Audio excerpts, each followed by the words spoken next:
What's up guys, Roman from RNS Entertainment here with another edition of Comic History, where I go over the iconic origins and storylines of all sorts of comic book characters. In this video, we're going to be going over the origin of a lesser known character, though known to anyone who watched the Batman Beyond animated series, Inque. Inque is a mercenary, thief, assassin, and corporate saboteur with shape-shifting abilities bestowed on her by a mutagenic experiment, and within the animated series becomes a major recurring villain for the Terry McGinnis Batman. And in the currently running Batman Beyond comic book series starring Tim Drake, the computerized Alfred voice tells Drake that Inque was Terry's most dangerous enemy. Inque's origin is expanded on and created in issue number 8 of the 2011 Batman Beyond comic series. The entire issue is all about her and her history, really fleshing out the character and adding a very sad and desperate reasoning to why she is what she is. Inque grew up extremely poor in a small country, and when she was a young woman, her city was destroyed in a full-blown civil war, displacing her and her family and landing them in a refugee camp.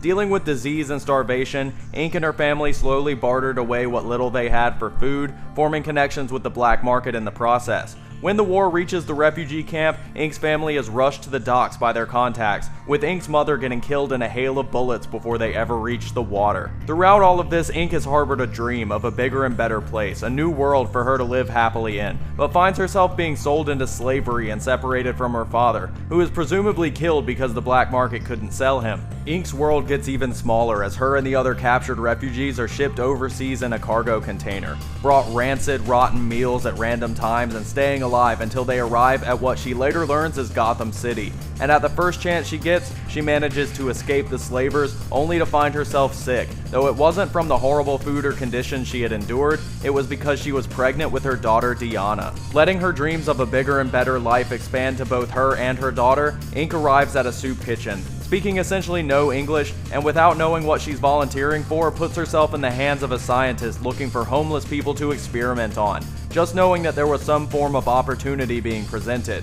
Before she knows what's happening, she's being experimented on, the doctors not caring about her pregnancy and finding it interesting to see what effects it may have on their experiments. Inque reflects back from present day about how, though it's sad to admit, this was the best her life had ever been. She was a human guinea pig, but she had food at least, but she did know that the experiments were altering her, and when the scientists became convinced she would die, they simply dumped her back onto the streets, still pregnant, with no one willing to believe her when she tried to tell anyone what she had been through. And Inque gives up on herself and devotes everything to simply finding a way for her daughter to have a chance to have the dream life she had envisioned. Inque had her daughter in a charity ward, her only source of joy, and with no life skills, no friends or connections, and a tenuous grasp on the English language, she had no choice but to continue living in the shelters, and eventually months later, Inque's powers began to emerge. Inque knew that she couldn't give her daughter the life she wanted for her, and gave her up to the charity of the church in hopes that they would take care of her, going back to the homeless shelter and waiting to die. But instead of death, Inque found herself changed, with her body able to melt and reform, and she realizes she can use this skill to gain other skills, and in that be able to provide for her daughter, at least to make sure she had the money to live a good life.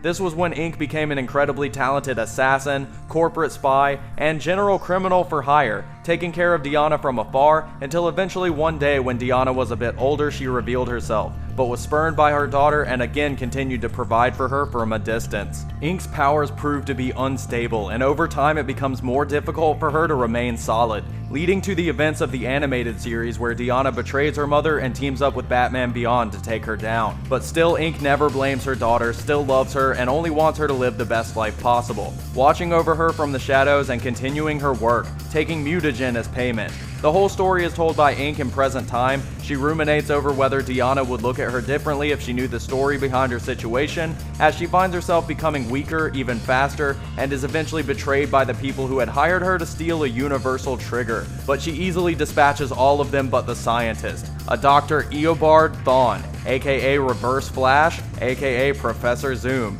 Turns out that Eobard Thawne is the only reliable source of the mutagen Inque has, and is currently working at Cadmus, which he tells her may allow him to one day create a cure for her. Inque finds that her condition, caused by the experiments performed on her while she was still pregnant, has begun to surface in her daughter as well. And although Diana had betrayed her multiple times and harbored intense anger towards her, Inque still loves her and gives her part of herself with the mutagen, while watching over her in the hospital.